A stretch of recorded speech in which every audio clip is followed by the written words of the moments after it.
அதிமுக தொண்டர்களின் விருப்பப்படியே சசிகலாவை பொதுச் செயலாளராக தேர்ந்தெடுக்கப்பட்டுள்ளார் என்றும் அவர் இல்லாமல் அதிமுகவில் எதுவும் நடக்கவில்லை எனவும் அக்கட்சியின் பொருளாளராக தேர்ந்தெடுக்கப்பட்டுள்ள வனத்துறை அமைச்சர் திண்டுக்கல் சீனிவாசன் தெரிவித்துள்ளார். நமது செய்தியாளர் ஆனந்தனுடன் அவர் பகிர்ந்து கொண்ட கருத்துக்களை இப்போது பார்க்கலாம். பல்வேறு குற்றச்சாட்டுகளை சொல்லி முன்னாள் முதல்வராக ராஜினாமா செய்திருக்கக்கூடிய பன்னீர்செல்வம் பல்வேறு குற்றச்சாட்டு சொல்லியிருக்காரு. அழுத்தத்தின் காரணமாக தான் நான் பதவி விலகினேன் அப்படின்னு சொல்லியிருக்காரு. இது எப்படி பார்க்குறீங்க? அழுத்தங்கிறதுக்கு பேச்சே கிடையாது. இந்த மாண்புமிகு அம்மா புரட்சித் தலைவர் அவர்கள் இறந்த உடனே அந்த இடத்தை நிரப்புவதற்கு உரிமை படைத்தவர்கள் கட்சியினுடைய பொதுச்செயலாளர் தேர்ந்தெடுத்திருக்கிற நம்ம புரட்சி தலைவி நம்ம சின்னம்மா அவர்கள். அவங்க சொல்லி தான் இவர் முதலமைச்சராக தேர்ந்தெடுத்தாங்க, எங்களெல்லாம் அமைச்சராக போட்டாங்க. இதில் அழுத்தம் ஒன்றுமே இல்லை. அவங்க வரணும் அப்படிங்கிறத எல்லோரும் விரும்புகிறோம். அவங்க வரணும்னு சொல்லி இவரும் சேர்ந்து சொல்லி அம்மா சின்னம்மா முதலமைச்சராகட்டுன்னு அவரே சொல்லியிருக்கலாம். அது என்ன காரணத்துக்கு சொல்லலைங்கிறது பின்னால் தானே தெரியும். மக்கள் விரும்பிய முதலமைச்சரையும் மக்கள் அனைத்து இந்திய அண்ணா திராவிட முன்னேற்ற கழகத்தின் தொண்டர் விரும்பிய பொதுச் செயலாளரையும் தேர்வு செய்யணும் அப்படின்னு அவர் சொல்கிறாரு. இதை எப்படி பார்க்குறீங்க? மக்கள் விரும்பி தொண்டர்களால் தேர்ந்தெடுக்கப்பட்டவர் தான் புரட்சி தலைவர் அம்மா. அவங்க தேர்ந்தெடுத்தது அந்த 135 எம்எல்ஏக்களும் இவங்களும் நம்ம புரட்சி தலைவர் அம்மா எல்லாம் சேர்ந்து தேர்ந்தெடுத்தது. இவங்கெல்லாம் இல்லாமல் எதுவும் நடக்கலைங்கிறது தான் நாங்கள்லாம் அவங்கள தேர்ந்தெடுத்திருக்கோம். புரட்சி தலைவர் நம்ம சின்னம்மாவை. வேறு யார் அந்த ஆல்டர்னேட்டிவ் யாராவது இருந்தால் அவர் சொல்ல சொல்லுங்கள். அவர் தான் அதுக்கு தகுதியானாலும் அவரே நினச்சிக்கிட்டு அதுக்கு நம்ம பொறுப்பு கிடையாது.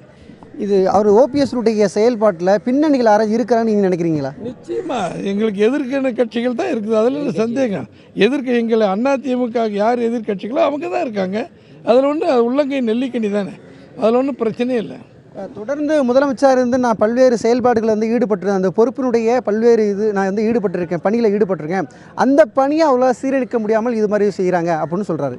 ஒன்றுங்க, நம்ம குழந்தைய பேசுகிறோம்.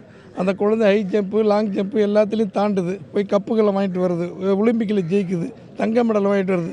அந்த குழந்தையை பார்த்து மகிழ்ச்சி அடைகிறது தாய்னா ஒரு தாய் தான் மகிழ்ச்சி அடைய முடியும். அந்த மாதிரி நம்முடைய சின்னம்மா அவர்கள் இந்த இவருக்கு சொல்கிற அறிவுரைப்படி ஆலோசனைப்படி தான் இவருக்கு வேலை நடந்துச்சு. எங்களையெல்லாம் போய் அந்த வறட்சியை பாருங்கன்றாங்க, எல்லாத்தையும் போய் அந்த நிதியை கொடுங்கன்றாங்க.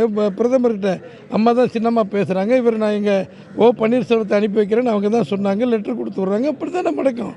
என்னுடைய பரிந்துரையில் அமைச்சரானவர்கள் முதலமைச்சராக நான் இருக்கும் பொழுது இன்னொருவரை தேர்வு செய்கிறார்கள். அது ஆளுநருக்கே என்னை கூப்பிட்டு கேட்கக்கூடிய ஒரு சூழல் இருக்கிறது. இப்படிப்பட்ட நிலையில் என்னை விமர்சனம் செய்து என்னை கேவலப்படுத்துகிறார்கள் அப்படின்னு சொல்கிறார். இதை எப்படி பார்க்குறீங்க? அதாவது இதில் அடிப்படையே தவறு. இவருடைய பரிந்துரையில் யாரும் மந்திரி ஆகலை. மாண்புமிகு சின்னம்மாவுடைய தயவில் தான் அவங்க பரிந்துரையில் தான் முதலமைச்சராக நாங்களாம் அமைச்சரானோம்.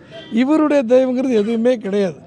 எல்லா எம்எல்ஏக்களும் தேர்ந்தெடுத்து 335 எம்எல்ஏக்களும் இப்போ மாண்புமிகு சின்னம்மாவும் முதலமைச்சரானு எழுதி கொடுத்துட்டாங்க. அதனால் கவர்னர் அதுக்குள்ளே அவர் ராஜினாமா ஏற்றுக்கிட்டார். நடைபெற முடிஞ்சு போச்சு. அவ்வளோதான், வேற என்ன இருக்குது? இப்போ இருக்கக்கூடிய சட்டமன்ற உறுப்பினர்களும் பொதுமக்கள் விரும்பினால் மீண்டும் ராஜினாமை திரும்ப பெறுவேன்னு சொல்கிறார். இதை எப்படி பார்க்குறீங்க? பொதுமக்களுக்கு இதில் எந்த சம்மந்தம் கிடையாது. பொதுமக்கள் ஓட்டு போட்டு எம்எல்ஏ தேர்ந்தெடுத்துட்டாங்க. அந்த எம்எல்ஏக்கள் தேர்ந்தெடுத்தது தான் மாண்புமிகு சின்னம்மா அவர்கள். தொடர்ந்து முதலமைச்சர் என்ற பதவி அனைத்து இந்திய அண்ணா திராவிட முன்னேற்ற கழகத்தினுடைய பொதுச் செயலாளர் கொடுக்கப்பட்ட பதவி என்று சொல்லியிருக்கிறார். அவர் தொடர்ந்து அமைச்சராக முதலமைச்சரை பணியாற்றினார். இருந்தாலும் தற்போது இப்படி ஒரு செயலில் ஈடுபட்டது வருத்தக்கூடியது என்ற செயலாக இருக்கிறது.